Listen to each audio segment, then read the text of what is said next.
So the 2025 NFL Draft has come to an end. The New York Giants have made their selections. The New York Giants have laid their balls on the table with some of these picks.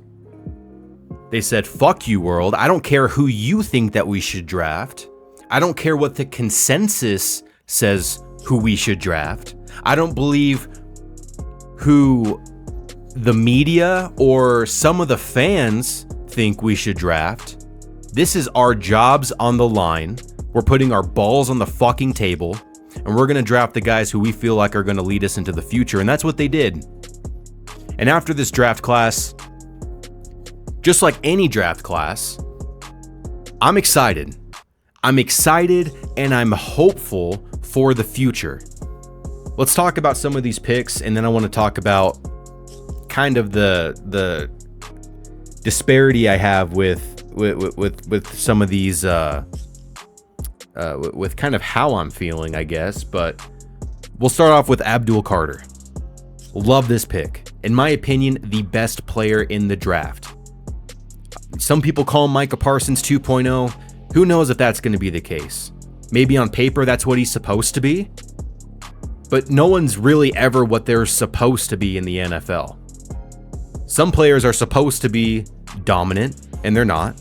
Some players are supposed to be a backup or a third string guy, and they're not. So who knows?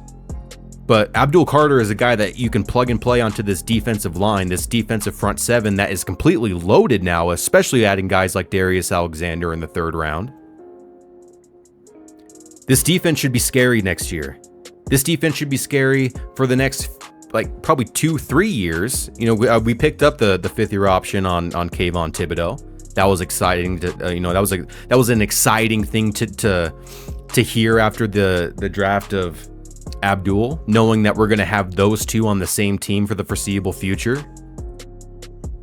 I don't know why some fans were thinking that just because we drafted Abdul, we were going to try to, I don't know, I've heard some fans say that we're going to try to get Kayvon out of here for like a fourth or third round pick. Get the fuck out of here. But this defense should be set, or very close to being set, with those two additions. Now, the most controversial pick of this draft class was obviously Jackson Dart. The Giants traded back up into the first round, pick 25, traded with the Texans, my dad's favorite team. Shout out to my dad. Thank you for giving us this opportunity to draft our future of the franchise, hopefully. Look, I like Jackson Dart. I like Jackson Dart more than I like Shedeur Sanders. Did I think either one of those two should have went in the first round? No. No, not purely from a film perspective. I don't think Jackson Dart probably should have been a first round pick. But if you're drafting somebody thinking that they're going to be the leader of your team, the leader of this franchise, and you want to get that fifth year option, and especially someone that isn't technically where is not perceived to be skilled enough to be a first round pick, you're drafting him to get that fifth year option, but you're not going to be throwing him to the wolves. He's in a good situation. He's not going to have to start right away. He's going to be sitting behind guys like Russell Wilson, who has been named the starter. He's going to be sitting behind guys like Jameis Winston. And he's not going to be forced into a starting role before he's ready. Hopefully he's not going to be forced into a starting role before he's ready. But the kid's got all the tools, man. Really, the only knock that anybody really has to say about him is the scheme that he played at Mississippi. People say it's a gimmicky offense. And I would argue that every college offense is gimmicky. Every college scheme is a gimmicky scheme. How many college schemes are really in the NFL to begin with? Not many. You might see a play or two, but it's not college teams are not routinely running pro style offenses. And if you have a coach that's able to make life easier for your quarterback, I think that's a good thing. And hopefully Brian Daboll is able to do the same for a guy like a Jackson Dart. So I wish him nothing but the best. And it's unfortunate that we drafted Jackson in a draft that did have somebody like Shedeur Sanders, because this honestly reminds me a lot of the Daniel Jones and Dwayne Haskins situation back in 2019. A lot of players wanted Dwayne Haskins. People assumed Dwayne Haskins was going to be the Giants pick. at number 6. He wasn't. We drafted Daniel Jones. And that divided the fan base and fractured us more than probably could ever be articulated. And I think the same thing is going to happen now. And it's unfortunate because even if the kid does do good, there's going to be a group of people out there, and I know it's not the majority, I know it's just a bunch of radical people on Twitter, but there are going to be people that are going to be rooting for his downfall and failure because he's not their guy, or he might not be their kind of pigmentation that they prefer. It's fucking disgusting. Are you a Giants fan or not? I don't care who the Giants would have picked if they traded back up and drafted Shedeur Sanders. I'm not a Shedeur Sanders guy. I would have supported him because I want the Giants to win. And I would hope that the rest of the fan base does the same thing to this young man that's coming into one of the most brutal media markets in the world. And don't celebrate his downfall before he's even had a chance. Let's give him a chance. Let's give Brian Daboll a chance. He believes this is his guy. Show it to us. And I'm not saying it has to be this year. Like that was, I touched on that earlier. I don't want Jackson Dart to have to start this year. I'm willing to give a grace this year to let our future quarterback learn. We didn't even have to give up a lot to even go get him. What did we have to give up? Our number 99 overall compensatory pick? Who gives a fuck? A future third? Hopefully that future third isn't worth much. Maybe it's back kind of like where our compensatory pick was this year, back in like 99, something like that. If you believe that your quarterback is in the draft and you move up to get him, you don't care what the cost is. Because 10 years from now, 5 years from now, if Jackson Dart works out, nobody's going to know.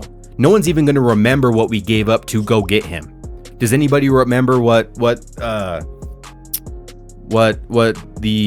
Bills gave up to move up to get Josh Allen? I can't tell you off the top of my head. I'd be hard pressed to see if any Bills fans told you what they gave up to go get him. To be quite honest with you, but I'm wishing him nothing but success. But we'll see. You know, and this is the thing with the Giants, man. We're always paper tigers this time of year. We're always super excited this time of year. How many times in this current regime have we looked at their draft classes and said, they fucking nailed it. They hit it out of the park. I can't wait to see them play this coming year. How many of us were excited to see Kayvon Thibodeau and Evan Neal be drafted in the first round their first year? How many of us were excited to see Deonte Banks being drafted at pick 25 or 26, 24, whatever the fuck it was? And then how many of us were excited to see John Michael Schmitz be drafted in the second round and believe that he was going to be an anchor on this offensive line for the next decade? Is that really the case? Look, I don't know if we have a Joe Shane problem. I don't know if the Giants have a Joe Shane problem. I don't know if the Giants have a Brian Daboll problem. I don't know if the Giants have an ownership problem. I'm not in those rooms. I'm not watching all of this take place, besides the brief glimpses we saw in last year's Hard Knocks. This regime had a good year their rookie year.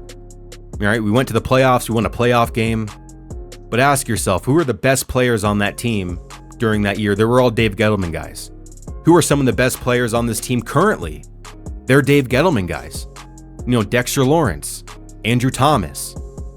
You know, at the time, during that playoff run, we had Saquon Barkley. He was a Dave Gettleman guy. How many linemen did Dave Gettleman draft that weren't developed? Look at Shane Lemieux. He's a fantastic offensive lineman for the Bucs. Look at Matt Parrott. He's a good offensive tackle for the Denver Broncos. And we didn't even want him here. We couldn't wait to get rid of him. Do we have a talent issue? Do we not have the right guys in place to bring in talented players? Or do we not have the leaders of men in these coaching positions to get the most out of these players?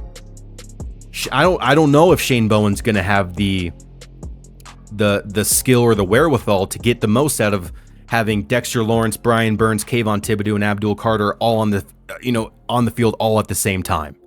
I don't know. But this draft is promising, and I want to believe in this draft class. I want to believe in these players. I want to believe in guys like Darius Alexander lining up next to Dexter Lawrence, being a menace in the middle of that defensive line. I want to believe in guys like Cam Scadaboo on this, helping with this offense in short yardage areas, or even not even in short yardage areas. This guy can fucking run. I've heard people criticize the Cam Scadaboo pick because he's not a fast guy. Well, what he lacks in speed, he makes up for in raw power. And the Giants have been lacking power. Make no mistake, football is not a finesse game. I don't know when it became that. I don't know when that lie has been propagated through the NFL and how teams feel like they need to be fast and slender and bendy to be able to win games. But the way you win football games is the same way you won them from the beginning of the sport. Okay, you get a bunch of fat boys, you line them up on your offensive line, you get a bunch of mean fat boys, and you put them on your defensive line, and you get a bunch of angry fat boys to carry the rock. And that's how you win football. With hard-nosed defense, get after the quarterback, and run the fucking ball. And I think that these draft picks that the Giants got help fulfill that vision. We got our quarterback. We're solidifying this defensive line. We got a running back who was one of my favorite players in this entire draft class, not only as a person, but as just a spectacle, really. The dude's a fucking bowling ball. And he's honestly the best complement back that you can pair with someone like a Tyrone Tracy. When we're in a big game and it's 4th and 1 or 3rd and 2, Scadaboo is a guy that you can just hand the ball off to, and you can trust that dude is not going to stop before he gets his 2 yards, before he gets his 1 yard, before he gets his 4 yards. He's that kind of player. Dude is special. And like I said, our offensive line is going to need some work. It's not there yet. I mean, we did get Marcus Bowe, who projects, although he played tackle in college, projects more as a guard at the NFL level. Maybe he's going to be, maybe not right away, but maybe he can be a solid piece to this line. I know he has issues with his strength, which is a concern to me, because as I'm preaching, I want a bunch of strong fat boys on my offensive line. I want to play that gap scheme, run you over, fucking road grader kind of mentality. And I know that Cam Scadaboo, he fits that mold. I don't know if Marcus Bowe necessarily fits that mold, but Cam Scadaboo does. And it doesn't hurt just to take a shot at a guy who might have positional versatility as a guard or a tackle. Because Lord knows, players like Andrew Thomas haven't been able to stay healthy, and having somebody like a Marcus Bowe in your back pocket might not be such a bad thing to have. So I'm excited for this following year. I believe this draft class is going to define the next decade of New York Giants football, and I truly believe that. Whether or not they fail and a new regime comes in and we see a whole new vision, and if you didn't like Jackson Dart, don't worry, because he's going to be fucking gone because they're going to bring in their own guy.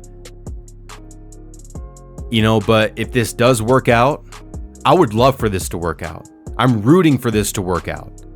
But I'm sitting here again, year 4, looking at this team on paper, looking at a paper tiger. And championships aren't won in April. All we are right now is a paper tiger. And do the New York Giants, do they have a Joe Shane problem, or do they have a Brian Dable problem? And we're gonna find that out this following year. And I can't wait to see, because it's honestly right now I'm more on Joe Shane's side, because I agree with the draft picks he brings in. And maybe I'm just an idiot couch general manager that's looking at these players through a narrow lens, and the fact that I'm agreeing with Joe Shane's picks just shows how little I know. And maybe Brian Dable is just the mastermind, but he's just given shit players to deal with. But it's funny, when all our players leave the team, they have a resurgence in their careers. So who the fuck knows? But we're going to find out. I'm going to be covering this team. I'm going to We're going to be talking about, rookie training camp, the preseason. Maybe we'll see a little bit of Jackson Dart. See some of these young players. Maybe even some undrafted free agents that we've yet to pick up. And this season's going to give us a lot of answers about the future of the New York Giants. And I hope that we don't have to tear it all up and start from scratch, because the Giants have been in a quote-unquote rebuild for probably about 10 years now. And for this current regime, this is going to be year 4 of their rebuild. This should be the year where we start seeing some major fucking results. And I'm going to hold their feet to the fire. I'm going to hold them accountable for what happens this year. Because what happened last year was unacceptable. On our centennial anniversary of this team, you have the worst record in franchise history. I was ready for your heads then, and I'll be ready for your heads next year if the same bullshit continues.